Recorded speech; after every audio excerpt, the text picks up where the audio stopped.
Welcome back to Worthington Model Railway and more on the Hush Hush.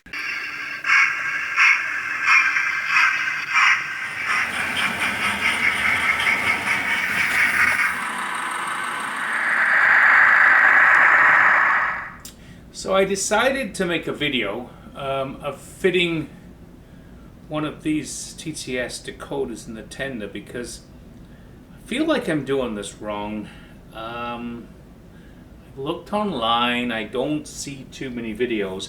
I'm going to show you how I do it. I don't necessarily know this is the right way to do it, and if somebody else can tell me there's a different way or I'm doing something wrong, I'd love to hear it. So this is just a quick video on me fitting a Hornby TTS decoder into this Hush Hush. So here's the decoder. I just open it up. We get lots of goodies in the box, some of which makes total sense and some of which doesn't. A couple of extra screws which I don't think I need. We get the speaker and the decoder in a nice little bag. The speaker has a gasket here and it has an enclosure, but I have yet to work out how to put this into the tender with the enclosure and the gasket. And as I say, there's really no instructions on what to do here. So in terms of getting it into the tender, that is not that difficult. I need to remove the NEM coupling, which is hopefully pretty easy, and I'm not going to break it. There we go. So coupling's gone. There's a screw. Oh, held by the right screwdriver, wouldn't it? There's a screw right here. Get the screw out. Okay. Turn this the right way up, and the tender body just lifts right off. Okay, so two things I need to do. First of all, I need to get this blanking plate out, and we'll see right here there is a number 1, which we need to put next to the number 1 on this when we get there. There's a cutout down here in the tender for the speaker.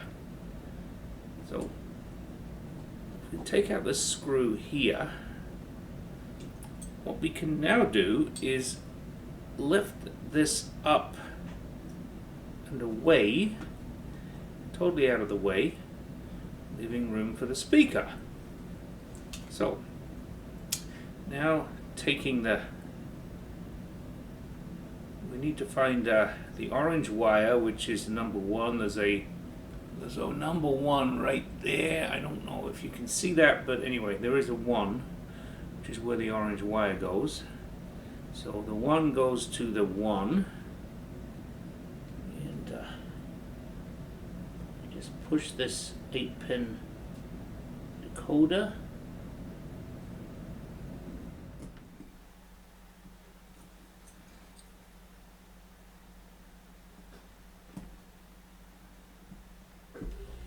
Here we go. Boy.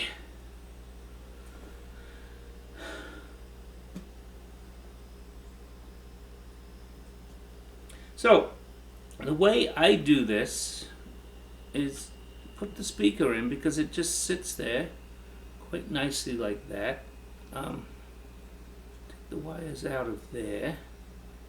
Having got the speaker in, I can now, by holding that speaker in place, pushing these wires down into the body, pull this back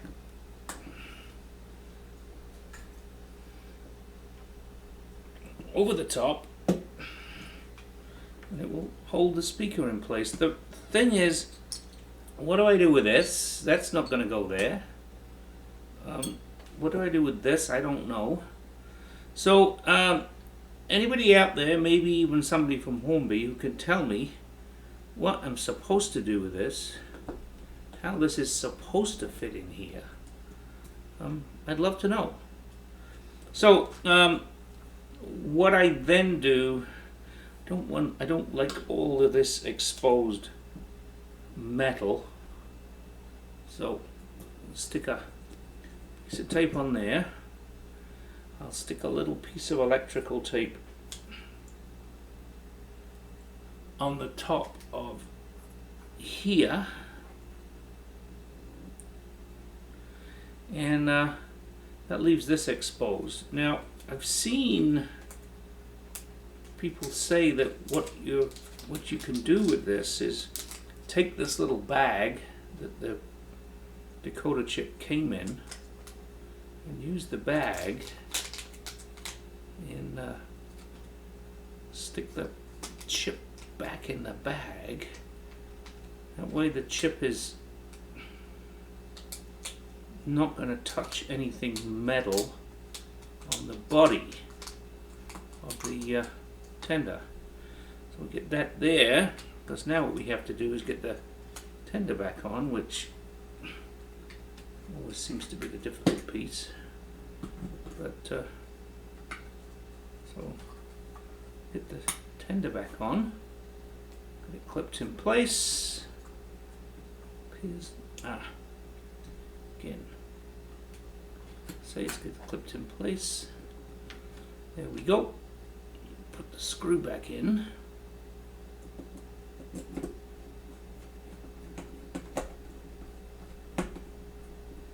Now I'm working on the principle that the body of the tender kind of acts a bit like a speaker box, because I really can't understand how to get these in there or what to do with it.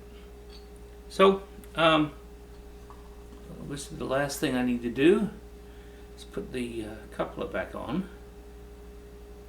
Sits right on there, and go put it on the rolling road, and we can play with the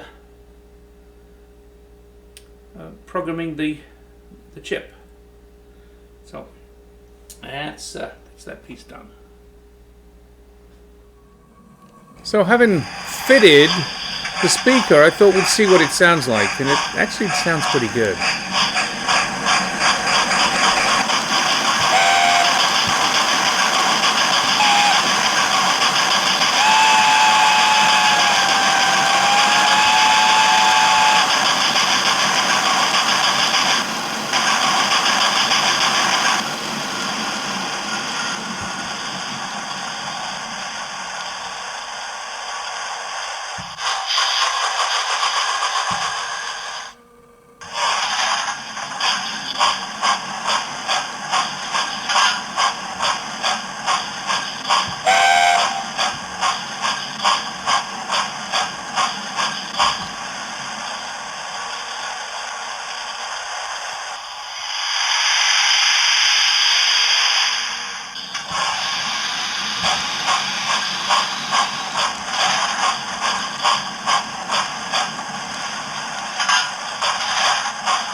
Thanks for watching. Please comment on what your thoughts are in terms of doing this installation of a TTS speaker. If you like the video, please like it. Subscribe to the channel, button to the top right, another video to the top left.